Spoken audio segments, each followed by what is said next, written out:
Start with both of your reactions to this report and what it says about policing in our state, and then we'll talk about kind of where we go from here. But these are very stark conclusions drawn by this report, and I think they demand a lot of our attention. Colonel Gasper, it's your department that is the subject of this report. Tell me what your reaction was to all of this.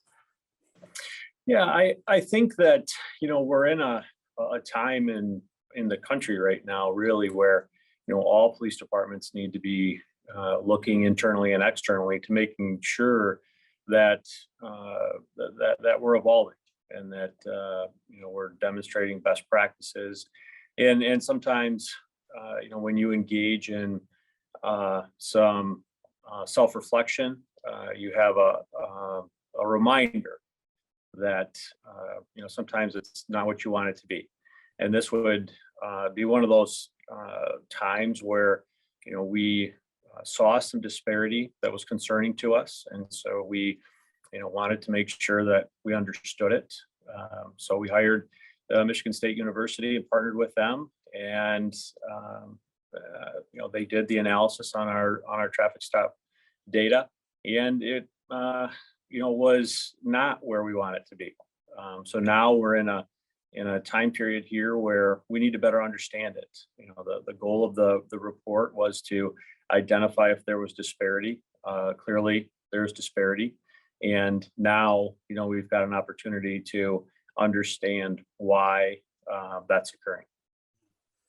Colonel, I wonder if you were surprised by what you saw. I mean, it's always, I think, a little jarring to see things drawn out in statistics, right, and data.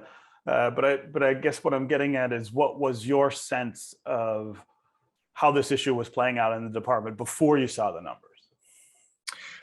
Yeah, I think that when I looked at something like this and we see in the beginning, kind of the aggregate data, where it was, and obviously that's something that we wanted to understand a little bit more.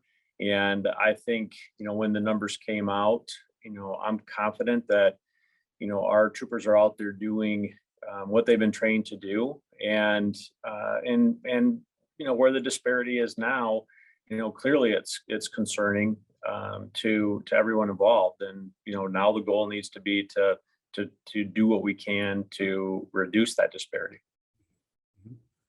So John, this is an issue that you and I have discussed before. It's an issue that I know you've worked on for a really long time, trying to draw attention to this disparity. Give me your reaction to the report. Yeah, thank you, Stephen, again for having us on this. And our reaction was not one of surprise, as you can imagine.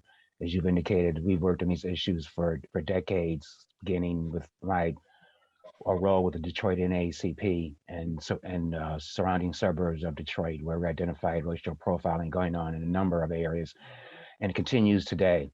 So this is not a surprise. I do, however, must applaud Colonel Gasper for ordering, commissioning this report, releasing the data of it, and owning up to what it says, and then making some recommendations as to what he sees needs to be done in order to improve the conditions and going forward. So we applaud him for that, and our department stands ready to work with him in any way that we can in order to actualize the recommendations that he's put forth already. Yeah. So John, as you point out, I mean, you've done a lot of work here in the city of Detroit on civil rights issues for a really long time as well. I'm really curious what you think the distinction might be between this data about state police and what we might see if we did the same kind of report with DPD. There are a lot of citizens who complain about their interactions with Detroit police. Do you think this is a problem that would look the same here as it does at the state police? Well, I think that issue was raised recently by some folks in regards to DPD, and I think what allegations made by the public defender that arrests have escalated against people of color during the pandemic based on possession of weapons. I don't think any law enforcement agency is excluded from this. And one of the things I hope comes of this, and what Colonel Gasper has done, is that other agencies will take stock of themselves and do their own internal audit to be able to bring the truth to light. And he's shown himself to be a leader in this category, and I hope other folks will follow suit. There's other problems in other areas. As a result, studies have come out about Lansing and the 85% rate of Black juveniles arrested over there. It's as we know, it's something that fortunately that exists throughout our law enforcement departments. And it's a culture that needs to be addressed, as we know, and I'm glad that Colonel Gasper is taking the steps to do that. Some of the recommendations that he's put forth and some of the ones that have been recommended in the MSU report, of which we're speaking, I think would bring a lot of accountability, and that's what we seek. It's good to have policies, but it's more important to have accountability when people don't violate those policies and procedures, and that must be in place also. Yeah. But Colonel Gasper, two of the things that jump out at me from the report in terms of recommendations, obviously, training of officers in some sort of sensitivity, I guess you might call it, to differences, cultural differences, but then also, the racial makeup of the department itself. Now, neither of those is a snap your finger kind of solution. These are things that departments struggle with all the time. So tell me what your approach is going to be to those things. Yeah, so the training, that's probably an easier thing to accomplish. We've already started to make some significant modifications in the area of training.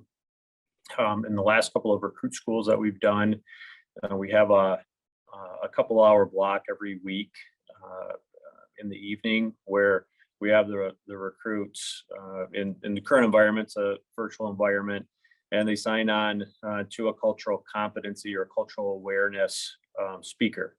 And so we've had a number of speakers from various communities. One obviously is from the African American community, and it's been very insightful because especially from a historical perspective, that obviously is an important part of some of the challenge that we have here, and making sure that our members are aware of that history is very important.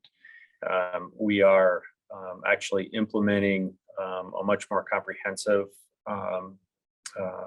history of policing in our recruit school, hoping to start that as soon as our next recruit school here in the next several weeks, and then offering that in an in-service capacity too. And then, just broadly, paying attention to, how do we bring in more specific training when it comes to cognitive or implicit bias, the cultural awareness. There's a lot of troopers that may not grow up in a very culturally diverse area of the state or the country, and would not have any way of really knowing some of that background. So that's an important part. So we feel really confident that we're going to be able to be successful with that. And a huge component of that too is partnering with the community. We recently solicited input and interest from the community to come be part of our several day scenario-based training, and we wanted the community to actually be role players for that. So that was successful. We plan to continue that, but then also continuing to partner with some of our community groups, some of our universities and colleges to work on that training. The recruiting, we're not where we want to be. We're not where we need to be.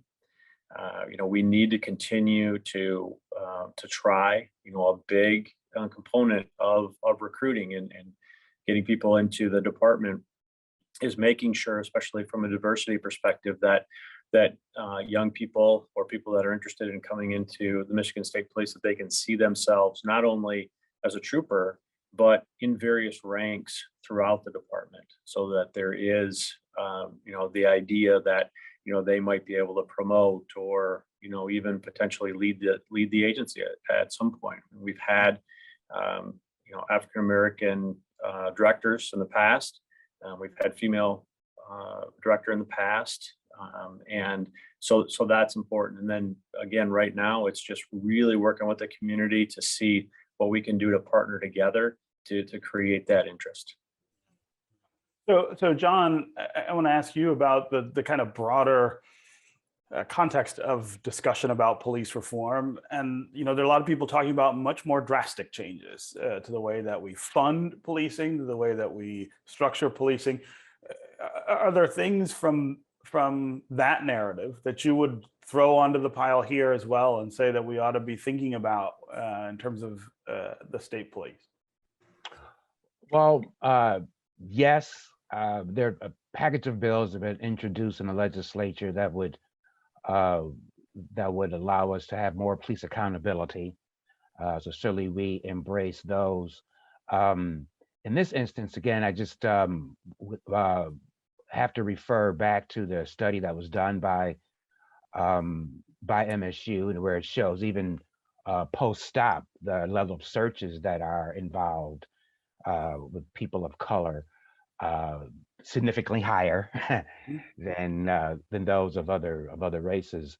So I refer back to some of the recommendations made in the report, specifically 7 through 9, which deal with post-stop outcome results, and recommending that the Michigan State Police track when searches are conducted, the outcomes of those searches, the disposition of those searches, and also recommendation number 12, which wants to mesh the trooper's characteristic with the traffic stop database. So we begin to get a profile of the troopers who are making these stops, in which they are significantly higher percentage of people of color being arrested than others, per the census and per other things. So those are sort of I think the progressive sort of recommendations that could be embraced, that again would bring more accountability, which is what we seek.